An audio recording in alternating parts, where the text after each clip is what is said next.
ਜਲਾਇਆਂ ਦੇ ਮੁੰਡੇ ਨੇ ਸੁਨਿਆਰਿਆਂ ਦਾ ਕੰਮ ਸਿੱਖ ਕੇ ਤੇ ਦੁਕਾਨ 'ਚ ਪਾਈ। ਉੱਥੇ ਇੱਕ ਬੜਾ ਸ਼ਾਤਰ ਜਿਹਾ ਚੋਰ ਆ ਗਿਆ ਜਨਾਬ, ਆਪਣਾ ਹੁਲੀਆ ਛੁਲੀਆ ਵਟਾ ਕੇ, ਬੜਾ ਮੋਮਨ ਮੌਲਵੀ ਪੀਰ ਟੈਪ ਬਣ ਕੇ ਨਾ। ਉਹ ਸੁਨਿਆਰੇ ਨੂੰ ਇਹ ਲੱਗਾ ਇਹ ਬਾਬੇ ਵੀ ਮੇਰੇ ਕੋਲ ਆਏ ਨੇ, ਕੁਝ ਜ਼ੇਵਰ ਜ਼ੂਵਰ ਲੈਣ।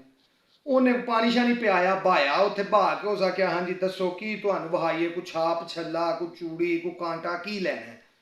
ਉਹ ਬਾਬੇ ਨੇ ਆਖਿਆ ਜੀ ਲੈਣਾ ਤੇ ਵੱਧ ਹੋਏ, ਪਹਿਲਾਂ ਤਾਂ ਗੱਲ ਇਹ ਵੇ ਕਿ ਅਸੀਂ ਅੱਲਾ ਵਾਲੇ ਬੰਦੇ ਆ, ਇੱਕ ਮਦਰਸਾ ਸ਼ੁਰੂ ਕੀਤਾ, ਉਹਦੇ ਲਈ ਜੇ ਤੂੰ ਕੋ ਅੱਲਾ ਦੀ ਰਾਹ ਤੇ ਕੁਝ ਦੇ ਸਕਣਾ। ਇਹ ਗੱਲਾਂ ਹੁੰਦੀਆਂ ਸਨ ਪਈਆਂ ਤੇ ਉਨੀ ਦੇਰ ਨੂੰ ਇੱਕ ਬੀਬੀ ਅੰਦਰ ਆ ਵੜੀ। ਆਉਂਦਿਆਂ ਸਾਰੀ ਉਹ ਬਾਬੇ ਰਾਂ ਦੀ ਪੈਰੀ ਡਿੱਗ ਪਈ। ਉਹ ਸੁਨਿਆਰੇ ਵੇਖਿਆ, ਉਹਨੇ ਕਹੋ ਬੀਬੀ ਕੀ ਤੈਨੂੰ ਕਮਲ ਕੁੱਦ ਗਿਆ, ਕੋਈ ਅਕਲ ਘਰ ਹੋਸ਼ ਘਰ, ਤੂੰ ਉਹਦੇ ਪੈਰੀ ਵੀ ਡਿੱਗ। ਉਸ ਆਖਿਆ ਤੈਨੂੰ ਨਹੀਂ ਪਤਾ, ਇਹ ਤੇ ਕੋ ਅੱਲਾ ਦੇ ਵਲੀ ਨਹੀਂ, ਬੜੇ ਕਾਮਲ ਨਹੀਂ, ਇਹਨਾਂ ਦੇ ਨਿਰੀ ਦੁਆ ਦੇ ਛੜੀ ਤੇ ਰੌਣਕਾਂ ਲੱਗ ਜਾਣੀਆਂ ਨੇ। ਉਹ ਸੁਨਿਆਰੇ ਆਖਿਆ ਮੈਂ ਤੇ ਬੜੀ ਭੁੱਲ ਪਿਆ ਕਰਨਾ।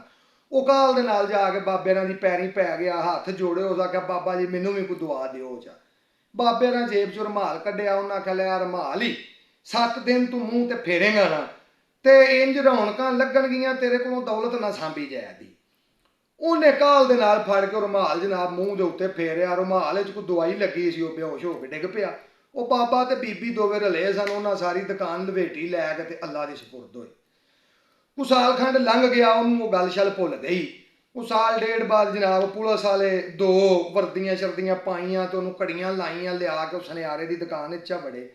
ਉਹਨਾਂ ਆਖਿਆ ਬਈ ਆ ਬੰਦੇ ਨੂੰ ਸੁਝਾਣਨਾ। ਸੁਨਿਆਰੇ ਆਖਿਆ ਜੀ ਬਿਲਕੁਲ ਸੁਝਾਣਨਾ ਵਾ, ਇਹ ਜੋ ਚੋਰ ਇਹ ਤੇ ਮੈਨੂੰ ਲੁੱਟ ਕੇ ਲੈ ਗਿਆ ਸੀ। ਉਹਨਾਂ ਆਖਿਆ ਫਿਰ ਇਹਦਾ ਕੇਸ ਚੱਲਦਾ ਪਿਆ ਤੇ ਕਾਜ਼ੀ ਦੇ ਕੋਲ ਗਵਾਹ ਦੀ ਲੋੜ ਏ, ਤੂੰ ਨਾਲ ਜਾਣਾ ਵੇ, ਇੱਕ ਵਾਰੀ ਸਾਨੂੰ ਦੱਸ ਕੇ ਇਹਨੇ ਤੇਰੇ ਨਾਲ ਕੀਤਾ ਕੀ ਸੀ।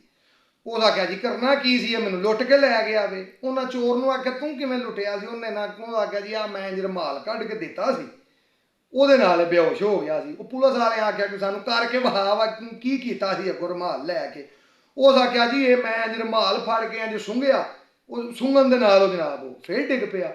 ਉਹ ਪੁਲਿਸ ਵਾਲਿਆਂ ਵੀ ਸਾਰਾ ਕੁਝ ਨਾਲ ਰਲ ਕੇ ਫੇਰ ਉਹ ਲਵੇਟਿਆ ਲੈ ਕੇ ਤੇ ਅੱਲਾ ਦੀ ਸਪੁਰਦ ਹੋਏ। ਇਹ 4-5 ਸਾਲਾਂ ਬਾਅਦ ਸਾਡੇ ਨਾਲ ਇੰਜ ਹੀ ਹੁੰਦਾ ਹੈ, ਕਦੀ ਕੋਈ ਆ ਜਾਂਦਾ, ਕਦੀ ਕੋਈ ਆ ਜਾਂਦਾ ਤੇ ਉਹ ਜਨਾਬ ਪਾਕਿਸਤਾਨ ਨੂੰ ਲੁੱਟ ਪਲੁੱਟ ਕੇ ਅੱਲਾ ਦੀ ਸਪੁਰਦ ਹੁੰਦੇ ਨੇ, ਲੱਭਦੇ ਹੈ ਕੋਈ ਨਾ।